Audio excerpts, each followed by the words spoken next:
Israel Lebanon के बीच बात, हमले जारी रहेंगे।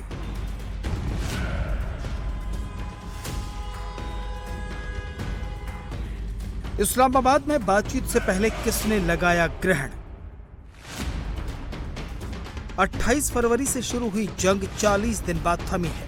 अमेरिका और ईरान के प्रतिनिधि बातचीत के लिए इस्लामाबाद पहुंच रहे हैं। अमेरिका की तरफ से उपराष्ट्रपति जेडी वांस डेलीगेशन को लीड कर रहे हैं, जबकि टीम में मिडिल ईस्ट के विशेष दूत स्टीव विटकॉफ और डोनाल्ड ट्रंप के दामाद जेरेड कुशनर भी शामिल हैं। वहीं ईरान की तरफ से विदेश मंत्री सैयद अब्बास अरागची का शामिल होना पक्का है। उनके साथ ईरान के नेशनल असेंबली के स्पीकर मोहम्मद बागैर गलीबाफ शामिल होंगे। बातचीत से पहले विश्वास का माहौल पैदा नहीं हो पाया है। खासतौर पर यूरेनियम एनरिचमेंट की शर्त को लेकर भी ईरान और अमेरिका के दावों में कंफ्यूजन है। ट्रंप का दावा है कि अमेरिका ईरान का एनरिच्ड यूरेनियम जब्त करेगा। वहीं ईरान साफ कर चुका है कि यूरेनियम पर उसके अधिकार को कोई नहीं रोक सकता, लेकिन जेडी वेंस को अच्छी बातचीत की उम्मीद है। He said that there are a few points of disagreement before the negotiation. Well, that must mean that there's a lot of points of agreement, because there's a 15-point plan floating around, there's a 10-point plan floating around. If he's frustrated about 3 issues, that actually means that there's a lot of agreement. That's point number 1. Point number 2, to respond to each of those issues, and I read it very closely, let me just say this. I actually wonder how good he is at understanding English, because there are things that he said that frankly didn't make sense in the context of the negotiations that we've had. But to address the 3 points, first of all, he talked about an attack that had allegedly happened on Iran and how that was a violation of the ceasefire. Ceasefires are always messy. Islamabad पहुंचने से पहले गलीबाफ ने फिर चेतावनी के सुर बुलंद किए। मसला है लेबनान का। जिस तरह से इजराइल ने लेबनान में तबाही मचाई, उसके बाद ईरान पर अंदरूनी प्रेशर है कि वो लेबनान को सीज फायर में शामिल करवाए। इसके लिए ईरान के अंदर भी प्रोटेस्ट हो रहे हैं। इसलिए बातचीत से पहले स्पीकर मोहम्मद बागैर गलीबाफ ने सोशल मीडिया पोस्ट के जरिए फिर दोहराया है कि लेबनान और ईरान के सहयोगी संपूर्ण प्रतिरोधी युद्ध विराम का अभिन्न अंग हैं। पाकिस्तान के प्रधानमंत्री शहबाज शरीफ ने सार्वजनिक रूप से और स्पष्ट रूप से लेबनान मुद्दे पर जोर दिया है। इसे नकारने या इससे पीछे हटने की कोई गुंजाइश नहीं है। युद्ध विराम उल्लंघन के गंभीर परिणाम और कड़ी प्रतिक्रियाएं होंगी। आग को तुरंत बुझाएं। ईरान में सीज फायर के बाद जश्न मना रहे लोगों ने लेबनान के समर्थन में नारेबाजी की। वहीं इजराइल के अड़ियल रवैये ने भी ईरानी शासकों को भड़का दिया है। यही वजह है कि वे इस्लामाबाद में होने वाली बातचीत का एजेंडा सेट करने में जुट गए हैं। सीज फायर के बाद अपने पहले बयान में ईरान के सुप्रीम लीडर मुस्तफा खामेनेई ने एक बयान जारी करके कहा है कि इस्लामी राज्य ईरान अमेरिका और इजराइल के साथ युद्ध नहीं चाहता, लेकिन एक राष्ट्र के रूप में अपने अधिकारों की रक्षा करेगा।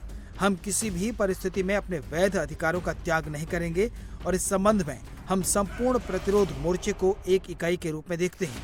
ईरान पर हमला करने वालों को नहीं छोड़ेंगे। जाहिर है ईरान इस स्थिति में नहीं है कि वो लेबनान को अलग करके अमेरिका के साथ बातचीत कर सके। इसलिए ईरान के सुप्रीम लीडर की भाषा बेहद सख्त है।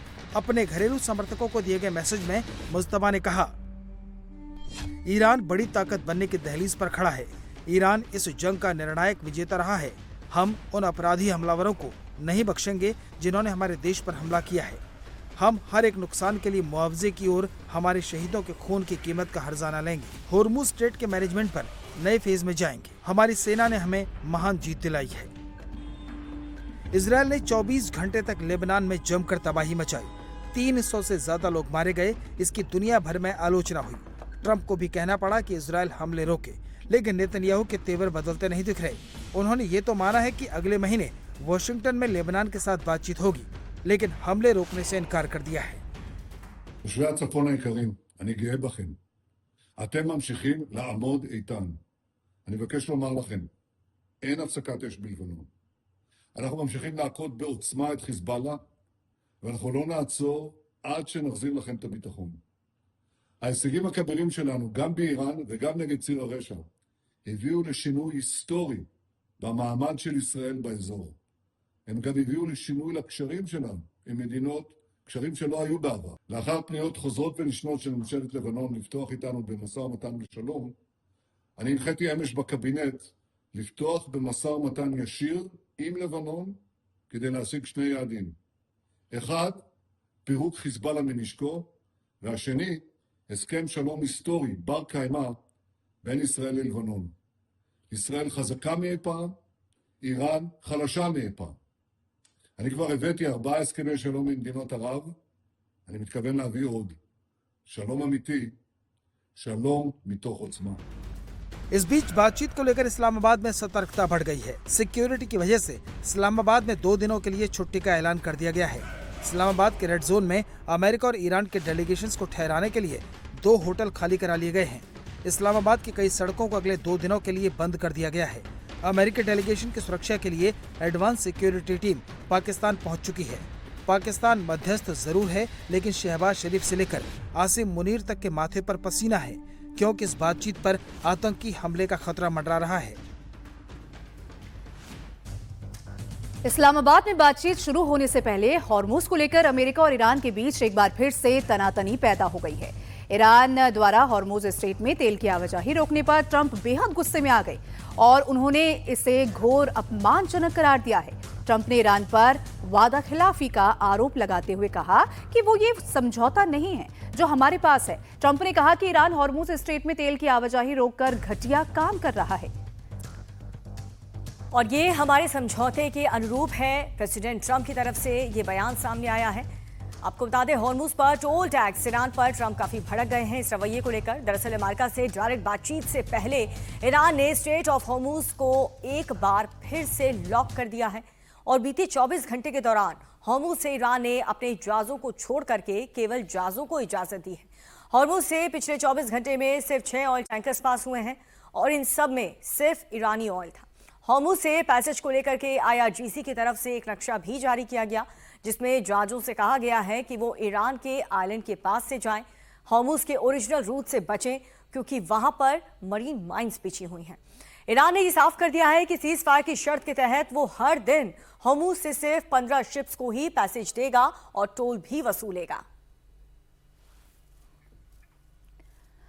और बड़ी खबर, इस्लामाबाद में बातचीत से पहले इजराइल ने पाकिस्तान के रक्षा मंत्री ख्वाजा आसिफ को जमकर लताड़ लगाई है।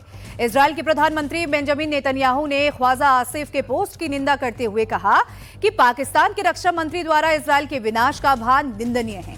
यह ऐसा बयान नहीं है जिसे किसी भी सरकार द्वारा बर्दाश्त किया जा सकता है, खासकर उस सरकार से जो खुद को शांति का निष्पक्ष मध्यस्थ होने का दावा करती है। नेतन्याहू की प्रतिक्रिया पाकिस्तानी रक्षा मंत्री ख्वाजा आसिफ के विवादास्पद बयान के बाद आई है, जिसमें उन्होंने इजराइल को मानवता के लिए अभिशाप, कैंसरग्रस्त देश और यूरोपीय यहूदियों से छुटकारा पाने वाला बताया था।